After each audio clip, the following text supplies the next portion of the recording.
घर में घुसते ही बोला, मम्मी कुछ खाने को दे दो यार, बहुत भूख लगी है। ये सुनते ही मैंने कहा, बोला था ना ले जा कुछ, कॉलेज सब्जी तो बना ही रखी थी।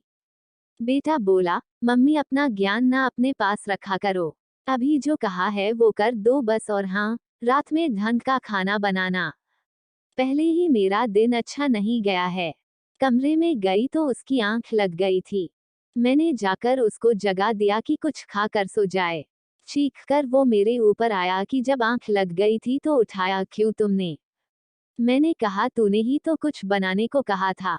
वो बोला, मम्मी एक तो कॉलेज में टेंशन, ऊपर से तुम ये अजीब से काम करती हो। दिमाग लगा लिया करो कभी तो। तभी घंटी बजी तो बेटी भी आ गई थी। मैंने प्यार से पूछा, आ गई मेरी बेटी, कैसा था दिन? बैग पटक कर बोली, मम्मी आज पेपर अच्छा नहीं हुआ। मैंने कहा, कोई बात नहीं, अगली बार कर लेना। मेरी बेटी चीख कर बोली, अगली बार क्या, रिजल्ट तो अभी खराब हुआ ना। मम्मी यार तुम जाओ यहाँ से, तुमको कुछ नहीं पता। मैं उसके कमरे से भी निकल आई। शाम को पतिदेव आए तो उनका भी मुंह लाल था। थोड़ी बात करने की कोशिश की, जानने की कोशिश की तो वो भी झल्ला के बोले, यार मुझे अकेला छोड़ दो। पहले ही बॉस ने क्लास ले ली है और अब तुम शुरू हो गई। आज कितने सालों से यही सुनती आ रही थी। सबकी पंचिंग बैग में ही थी। हम औरतें भी ना अपनी इज्जत करवानी आती ही नहीं है। मैं सबको खाना खिलाकर कमरे में चली गई। अगले दिन से मैंने किसी से भी पूछना कहना बंद कर दिया। जो जैसा कहता करके दे देती। पति आते तो चाय दे देती और अपने कमरे में चली जाती। पूछना ही बंद कर दिया कि दिन कैसा था। बेटा कॉल्स और बेटी स्कूल से आती तो मैं कुछ ना बोलती ना पूछती।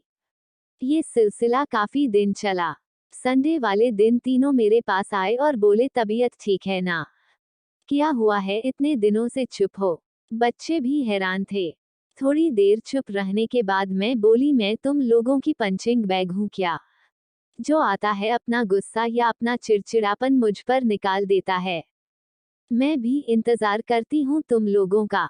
पूरा दिन काम करके कि अब मेरे बच्चे आएंगे, पति आएंगे, दो बोल बोलेंगे प्यार के, और तुम लोग आते ही मुझे पंच करना शुरू कर देते हो। अगर तुम लोगों का दिन अच्छा नहीं गया तो क्या वो मेरी गलती है? हर बार मुझे झिड़कना सही है? कभी तुमने पूछा कि मुझे दिन भर में कोई तकलीफ तो नहीं हुई? तीनों चुप थे। सही तो कहा मैंने, दरवाजे पर लटका पंचिंग बैग समझ लिया है मुझे। जो आता है मुक्का मार के चलता बनता है। तीनों शर्मिंदा थे। सीख। दोस्तों, हर माँ, हर बीवी अपने बच्चों और पति के घर लौटने का इंतजार करती है। उनसे पूछती है कि दिन भर में सब ठीक था या नहीं। लेकिन कभी कभी हम उनको ग्रांटेड ले लेते हैं।